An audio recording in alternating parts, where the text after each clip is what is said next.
এই আন্দোলনে ভারত যাদের মামার বাড়ি বাংলা ছাড়ো তাড়াতাড়ি, এই ভাষা আমরা বরদাস্ত করব না। চলুন আমরা আজকে শুনে আসি ভারতীয় রাজনীতিবিদ শুভেন্দু অধিকারীর কিছু বক্তব্য।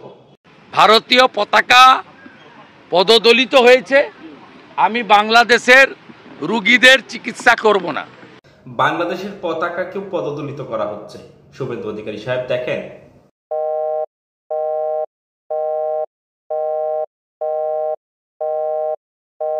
শুভেন্দু অধিকারীর অন্য কথা শুনি, কত সুন্দর, খুব ভালো লাগে, খুব জটিল করে কথা বলেন উনি। শুনে আসি একটু।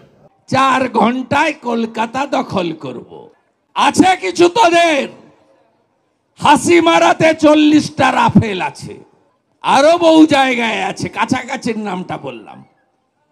মাত্র 2টো রাফেলকে যদি উড়িয়ে দেয় ভারত, প্যান্টে বাথরুম করে ফেলবে ওরা। শুভেন্দু অধিকারীর এইসব বক্তব্য আসলে কি যৌক্তিক না অযৌক্তিক, এই বিবেচনা করবেন আপনি। আছে আরো শুনেন। একটা ভিডিও ক্লিপিং এ বাংলাদেশে বলা হচ্ছে শেখ হাসিনার বাবার নাম হরে কৃষ্ণ হরে রাম। হরে কৃষ্ণ হরে রাম মন্ত্র হিন্দুদের কাছে সঞ্জীবনী মন্ত্র। এই মন্ত্রের অর্থ বলতে পারতেছি না, তবে শেখ হাসিনাকে বাংলাদেশে আবার পুনর্বাসন করার চেষ্টা করছেন শুভেন্দু অধিকারী ভারত থেকে সবচেয়ে বেশি, এটা বুঝতে পারছি। বাংলাদেশের ঢাকা সহ বিভিন্ন শহরে দোকানে দোকানে ঢুকে রাজাকার জামাত হেফাজতের লোকেরা তারা ভারতীয় পণ্য বর্জন করুন লিখে লিখে দিয়ে আসছে।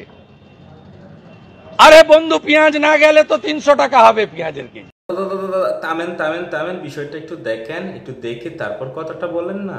একটু দেখেন দেখেন, কেন্দ্রের সাথে কথা বলে হাতে হাত মিলিয়ে বাংলাদেশকে, কেন্দ্রের সঙ্গে হাতে হাত মিলিয়ে কাজ করবে, সে সুযোগ আসছে, 12-14 মাসের মধ্যে আসছে। বাংলার লোককে ঠিক করতে হবে যে তারা জঙ্গিদের নিয়ে, তারা বিষাক্ত সাপকে নিয়ে রাত্রি যাপন করবে না বিষাক্ত সাপকে একদম খতম করে নষ্ট করে দেবে।